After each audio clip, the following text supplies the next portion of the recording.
What's up, guys? My name is Matt, and today you're probably expecting another leak video. Well, Bungie actually released their weekly update, or an update preview. It was kind of a weekly update, but it was an update preview, and I had to cover it because there's a lot of stuff that's going to be coming to this game, and I felt it was important that you guys know. Now, this update preview starts off by saying, what you're about to read is a heads up about some upcoming changes to the weapons in Destiny scheduled to go live in February with update 1.1.1. This is the result of listening to feedback from the community, observation of the players in the wild, poring over user research data, and regular internal playtests. Many of these changes are subtle. It may take a little while for you to feel the nuisance differences, or you may feel the changes immediately. It all depends on how you play. This is an opportunity to change up your combat strategy in new ways, and or double down in the areas that still feel good to you. Now, Bungie went on to show a bunch of graphs like you see on the screen, and even put up stuff for like PvP percentage of usage of auto rifles and scout rifles and story, and did the percentages of it, and then did this iron banner graph that you see on the screen, and talked about this is how they got all their data, and where they're going to go, and what they want to do with weapons. But I'm going to make it to where you guys don't have to really pay attention to all that, and go right into the changes. So let's start off with the auto rifles. Now, I do want to point out that Bungie did put out some goals and reasons why they did each thing, and whatnot. And I also want to point out that these are subject to change, but they were in the update preview, so they should be pretty solidified. So the first thing they're going to do to auto rifles is they're going to reduce the base damage of auto rifles by 2.5%. Now, this is going to be averaged across rate of fire stats. Higher rate of fire took less of a reduction than a low rate of fire does. They are then going to reduce the effective range values, so the damage fall off and accuracy are a stronger factor in combat decisions. And then the last thing they're going to do is range reduction, and is less severe in the higher stat values, so now your range stat is more critical to long distance engagements. So basically they're going to change the damage. They're going to make them a little bit weaker, and as they said, they're going to try to make these super subtle. They're going to affect with the damage fall off and the accuracy, and they're also going to affect the range and whatnot. So just minor tweaks, and hopefully these numbers really don't break auto rifles. But then again, most people use them, so they are considered technically overpowered. If you look at the stats on the actual update, auto rifles are used more than anything in PvP, which makes sense, and they're used more than anything in PvE, but they're close first. Like, scout rifles are right behind them in PvP or in PvE. So let's actually move on to pulse rifles and see what they're going to change with those. Now, Bungie with the pulse rifles did point out that pulse rifles are the least used in the current weapon base. No one uses pulse rifles, and I myself do not use pulse rifles. And they said they want them to be effective at medium range, and close range and long range distances are still plausible. Like, they're still able to be good, but they want them to really be that medium range weapon. So what they're going to do with these is they're going to increase the base damage of pulse rifles by 9.7% DPS. And is now more in line with other primaries. So hopefully, by doing that, pulse rifles will be good. In looking at this from my perspective, this makes the bad juju 10% better. Is that enough to make it worthwhile? We don't know. We'll have to see. But let's keep moving. This is a long video, so let's get into hand cannons. Now, Bungie said with hand cannons, they want them to be the optimal precision shooter medium range weapon, where it rewards agility when under fire with precision targeting and snapshots, opposed to being the long range 6-shot rapid fire sniper that hand cannons are. I personally love hand cannons, and when I am using them in PvE, I am sniping things with them across the map, and the hitboxes are huge. So I think they want to tap those down a little bit. So here's the changes for the hand cannon. So first off, they want to reduce the effective range and make them not those long range snipers that you shoot without a scope.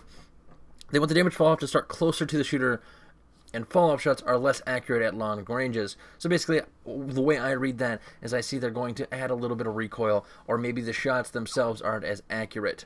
Then the last thing they're going to do is a slight reduction to initial accuracy, and they wanted to add this little side note that this would be unnoticeable at close and medium range, but underscores the range intentions when used from far away. So basically, they're just going to reduce the range, make it to where it can't shoot as far, and is less accurate if you're trying to shoot at max range, which, I mean, I love hand cannons, but is a good change. It'll do good for the game. But there's still so much more, so let's get into fusion rifles. Now, like everyone, Bungie had a go with these, and they said that fusion rifles, they want them to be the optimal mid-range weapon where targets are easier to track, but they're not close enough to attack while you charge up. They basically want it to be that mid-range skill shot weapon, if that makes sense. Basically, they want you to have to be able to predict your target's movement to use successfully, but still be super effective in that mid-range. So here's what they're going to change. First off, they're going to change the blast pattern on a fusion rifle, on a fusion rifle's burst cone, so it is a little wider. Basically, close to medium range volleys are largely unaffected, but as the distance the projectiles travel, they're less likely to land hits on a single target. This would reduce the reliability of landing a one-hit kill at a far range and make this weapon better at spreading damage into a group. So basically, they want it to be that mid-range kind of scatter shot, auto shotgun crazy thing that they've made up. Now, the second thing they changed the fact that the initial starting ammo is reduced across all ammo stats. This change primarily affects the Crucible. Starting in a Crucible match, you will have less fusion rifle ammo in the reserve. In PvE, activities were persistently track your ammo. We only use the initial ammo values if you are logging in for the first time or starting a Crucible match. So basically, they're going to reduce the amount of starting ammo you have, so you can't just run around crazy with fusion rifles all the time and never run out of ammo and have this giant reserve. Basically, in PvP, it's going to be reduced and initially be reduced in PvE. But we got one more thing that they actually made changes to, and that's the shotgun, so let's get into that so we can get this video done because it's long and I've kept you guys for a long time, so let's do shotguns. Now, as I said, the last change is to shotguns, and with Bungie, they want it to be that optimal, very close-range weapon. They don't want it to be that super, like, mid-range, kind of close to mid-range weapon that one-shots everyone in the Crucible. They want to get rid of that, but they've also noticed that no one uses shotguns in PvE. I, myself, never pull out a shotgun. I look at the invective, and I go, this is garbage. Even though it's an exotic, it's still garbage. So basically, they're going to nerf it in PvP and buff it in PvE. What they're going to do is increase the damage by 2 times, 100% in PvE against all non-Guardian combatants. So basically, if you're running around in patrol, a mission, the Nightfall Strike, weekly, whatever, you're doing 2 times what you used to do with your shotgun, but that does not affect PvP.